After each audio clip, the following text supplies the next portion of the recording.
안녕하세요. 그림 읽기입니다. 자, 새벽에 담배 피러 나갔다가 아득한 곳에서 계속 번개가 떨어지는 걸 잡았어요. 터미네이터 왔나? 터미네이터의 등장만큼이나 충격적인 새로운 장관님들의 임명을 그린 만평들을 소개합니다. 자, 먼저 민중의 소리 최민화백님의 만평입니다. 자, 이번 개각에 장관으로 임명된 3인을 그대로 그리고 있습니다. 왼쪽부터 김행 여가부 장관, 가운데 찍지마 유인촌 문체부 장관, 오른쪽에 궁짜라궁짝 신원식 국방부 장관이십니다. 자, 작가님은 말풍선으로 그저 웃고 어이없어 웃고 웃퍼서 웃습니다. 제가 이제 알려드릴 텐데 뭐라고 평하기가 싫고 그냥 어이없어서 웃음만 나오거든요. 자, 여가부 장관으로 지명된 김행 장관님, 행누나 방송에 자주 나오시죠. 이경 민주당 대변인과 난타전에 가까운 말싸움으로 유명하고, 이분 스타일이 어물쩡 은근히 거짓말 끼워 넣거나 동문서답으로 전 정권 내로남불 얘기하는 걸로 아주 유명합니다. 뭐 그거야 민주진영 쪽의 관점이라고 치고, 이번에 기자들 만난 자리에서 장관 지명에 대해서 이런 소회를 밝혔습니다. 윤석열 대통령께서 여성가족부는 해체하겠다라는 것이 대선 공약이었기 때문에 아주 드라마틱하게 엑시트하겠습니다. 정책이 효율적으로 잘 집행될 수 있도록, 그리고 우리 여성가족부의 우리 공무원들이 더 본인들의 역량을 더 잘 할 수 있도록 아주 행복하게 엑시트하겠다, 이런 뜻이에요. 아니 이게 무슨 멍멍이 소린지. 엑시트, 그러니까 정부에서 여가부를 뺀다는 소리죠. 장관이 철거반장으로 들어왔는데 어떻게 부서 공무원들이 효율적으로 행복하게 일을 합니까? 이런 스타일이에요. 근데 드라마틱하긴 할 겁니다. 아주 그냥 호러 코미디 스플래터 드라마가 되겠죠. 그리고 이분이 김건희 여사님과 20년 친분이 있다는 소문이 있는데 본인은 부인하고 있습니다. 참 김건희 여사랑 친하다는 게 소문나면 안 되는 것도 참 웃기죠. 다른 두 장관님은 다른 그림에서 소개하고요. 일단 만평 계속 보시면 새 장관들 목에 개목걸이가 걸려 있습니다. 이분들의 공통점이라면 대통령한테 그야말로 절대 충성할 만한 인물이라는 거죠. 그런 인상을 개목걸이로 표현하고 내각이 개판이라는 뜻도 담고 있는 듯합니다. 자, 그리고 제목은 개각. 원래 이제 개각이란 말은 내각을 개편한다, 고칠 개자를 쓰는데 이 말줄임표는 왈왈, 그냥 개 같다는 중의적인 의미 같죠. 자, 딴지일보 찌질이 만평입니다. 저기 윤석열 대통령이 크레인으로 폐지 더미 속에서 헌책 더미를 집어 올리고 있습니다. 제목은 역시 세죠. 재활용 쓰레기 수거.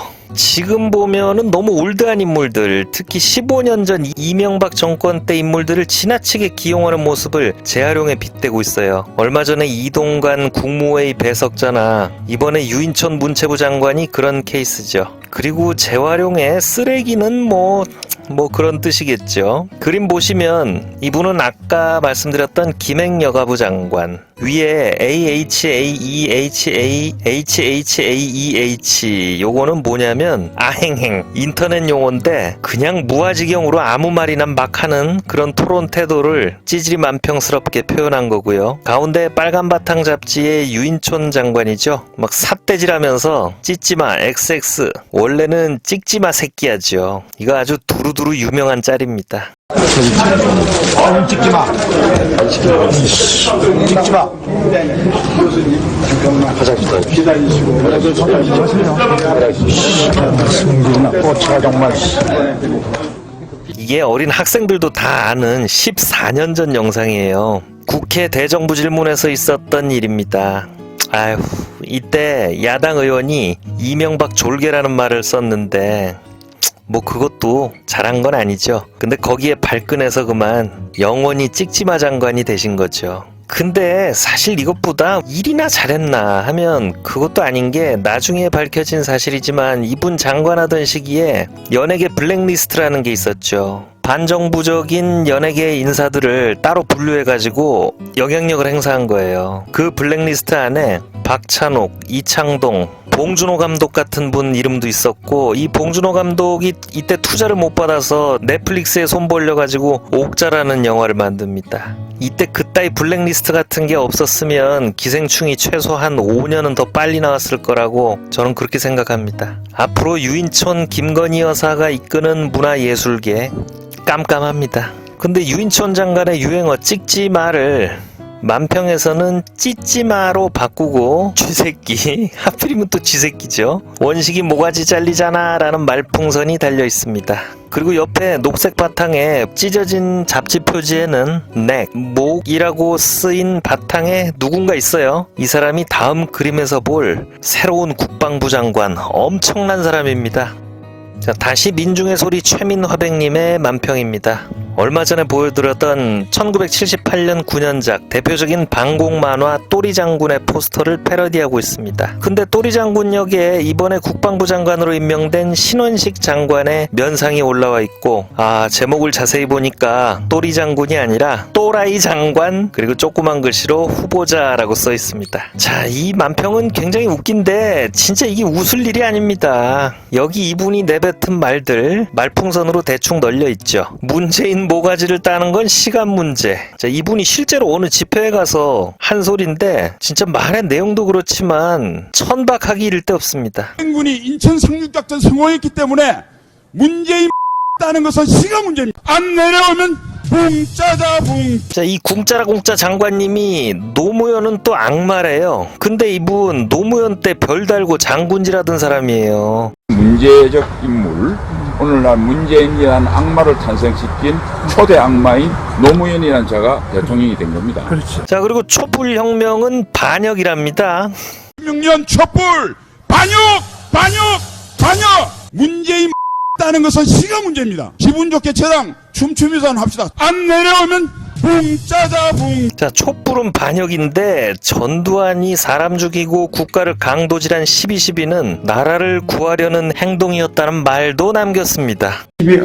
박정희 대통령이 돌아가시는 그 공백기에 서울에 보면 일어나고, 그래서 저는 그때 당시 나라 구해야 되겠다 나왔다고 봐요. 그리고 최근 나라를 온통 어수선하게 만들고 있는 홍범도 장군 동상 철거 문제도 작년 10월 이 사람 입에서 처음으로 시작됐습니다. 자유시 거기에서 거의 1,500명 되는 우리 독립군의 씨가 마르는데 주역이었습니다. 소위 소련군이 된 이분을 굳이 흉상을 세우고 육사에 만들려고 했는지. 너무 많아서 이 만평에는 빠졌는데 최상병 사망사고에 대해서는 8명이나 책임을 져야 하는 이 큰일이냐는 식의 발언도 남겼죠.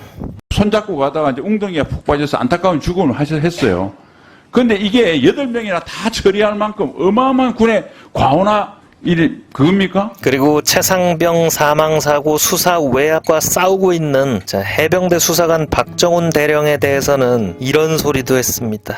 그래서 박 대령이 만일 정말 자기가 억울하고 진실이 있다고 그러면 당당하게 조사에 응하고, 그리고 군인답게 그 절차를 하는 것이지, 삼류 정치인들이 하듯이 정치적 쇼부터 시작한다는 것은 매우 군의 선배로서 유감. 국방부 예산이 59조, 60만 대군을 관리해야 하는 자리에 이런 아첨이나 일삼는 광인이 발탁된 겁니다. 우리 정부의 인사검증 시스템이 이렇게 형편없나? 차라리 저는 그런 거였으면 좋겠어요. 자, 이 그림 끄트머리를 보시면 용산 쪽에서 장관들 전사처럼 싸워라 라고 써있죠. 이게 얼마 전 대통령의 지시였잖아요. 그러니까 사람을 고르는 시스템에 문제가 있는 게 아니라 어쩌면 대통령이 이런 문제 있는 사람들을 원해서 뽑은 것일 수도 있다는 점, 그게 너무 무서운 포인트 같습니다. 오늘 영상은 여기서 마치겠습니다. 새로 시작되는 한 주 좋은 일 가득하시고 구독, 좋아요 부탁드립니다. 감사합니다.